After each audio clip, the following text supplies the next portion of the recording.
अस्सलाम वालेकुम फ्रेंड्स। आज हम लोग बात करेंगे इस वीडियो में एसिड और बेस चैप्टर से पीएच स्केल के बारे में। ये पीएच स्केल क्या होता है ये वीडियो उसके लिए है बहुत ज़्यादा हेल्पफुल होगा जो सीटेट साइंस पेपर 2 का तैयारी कर रहे हैं। मैंने और भी 3 वीडियो बनाए हुए हैं, मेरे चैनल पे अपलोड है एसिड एंड बेसिस चैप्टर पे।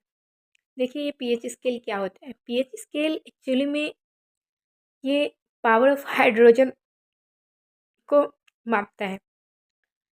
तो मान लेते हैं ये एक पीएच स्केल है। पीएच स्केल 0 से 14 तक दिखाता है और यहाँ देखिए 7 है। तो पीएच स्केल में जिस भी सब्सटेंस का 7 मान होगा, वैल्यू होगा, वो न्यूट्रल होगा।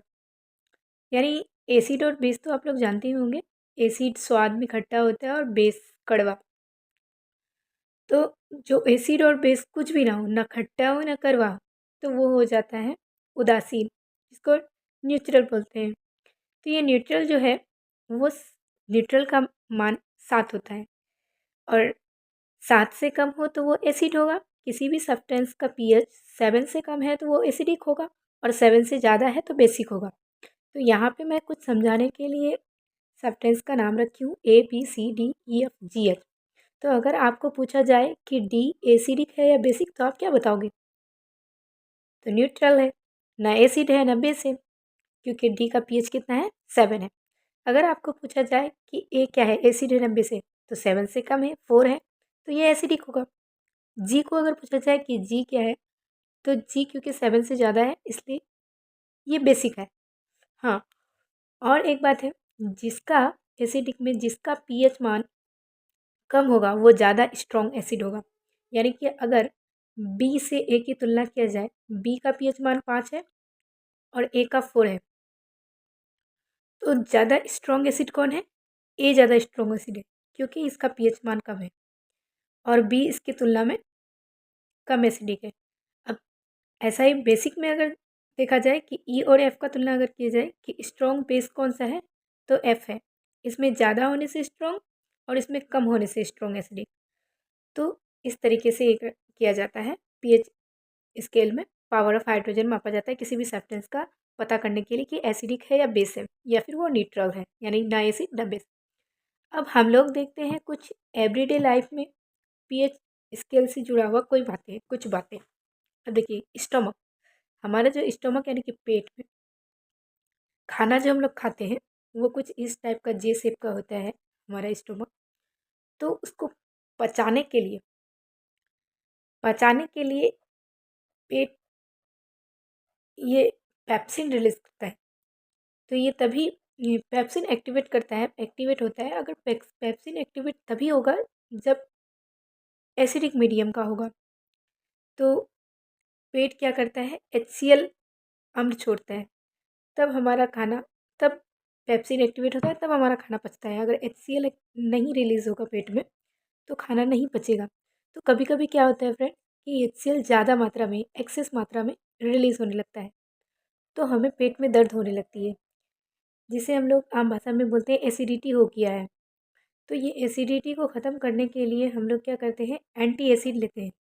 ये एंटी एसिड क्या होता है, बेस बेसिक होता है, क्योंकि आप लोग पहले ही वीडियो में पढ़ चुके होंगे कि एसिड को बेस से अभिक्रिया कराएंगे तो वो क्या होता है, न्यूट्रल हो जाता है, यानी कि ख़त्म हो जाता है, उदासीन। ना बेस रहेगा ना एसिड रहेगा। इसलिए पेट में ज़्यादा मात्रा में HCl अगर रिलीज़ हो जाए तो उसको एंटी एसिड दे करके उसको न्यूट्रल कर सकते हैं, एसिडिटी कम कर सकते हैं। तो वो एंटी एसिड क्या होता है, MgOH2, जिसको मिल्क ऑफ मैग्नीशिया कहा जाता है। इसका पीएच लगभग, ये बेसिक नेचर का होता है तभी तो एसिड को ये न्यूट्रल बनाएगा। इसका पीएच लगभग 10 होता है। अब एक है एंट। कभी हम लोग को एंट अगर काट ले तो दर्द होने लगता है, खुजलाने लगता है। ऐसा क्यों?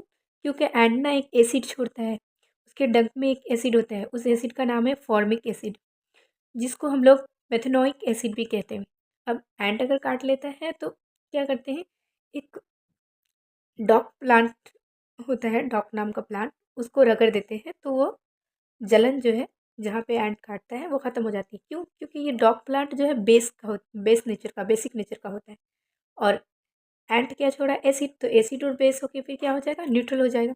अब देखिए ह्यूमन बॉडी, हमारा ह्यूमन बॉडी जो है वो एसिडिक मीडियम में काम नहीं करता, बेसिक में काम करता है, यानी कि 7 से ज़्यादा, 7 से इसका रेंज है, 7 से 7.8, यानी कि 7 से ज़्यादा ही, 7 से कम होगा तभी तो एसिडिक होगा।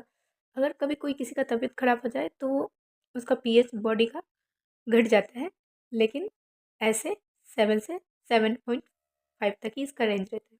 अब देखिए एसिड रेन के बारे में आप लोग सुने होंगे। अब एसिड रेन क्या है? देखिए एसिड रेन कभी ऊपर से ही होके नहीं होता है, आके एनवायरनमेंट में ही, मतलब कोई कारखाना वारखाना की वजह से केमिकल से मिक्स होकर के वो एसिड रेन बन जाता है। जिसका जिस रेन का पीएच 5.6 से कम हो, उस रेन को एसिड रेन बोला जाता है। ये हानिकारक होता है। अब टूथ देखिए, हमारा दांत ये हो जाता है, ख़त्म हो जाता है, कैसे? कब होता है? कितना पीएच में? पीएच लेस देन 5.5, 5.5 से कम अगर होगा तो हमारा टूथ डिके हो जाएगा। और एक बात जानकारी के लिए बता दें, इनामल कैल्शियम फॉस्फेट का बना होता है, दांत में जो इनामल होता है। आई होप ये वीडियो आप लोग को समझ में आई होगी और हेल्पफुल होगा। इस वीडियो को ज़्यादा से ज़्यादा शेयर कीजिए और लाइक ज़रूर कीजिएगा।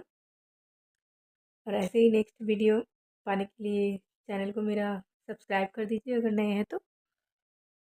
और मिलते हैं फिर नेक्स्ट वीडियो में, तब तक के लिए बाय बाय, टेक केयर, अल्लाह हाफिज़।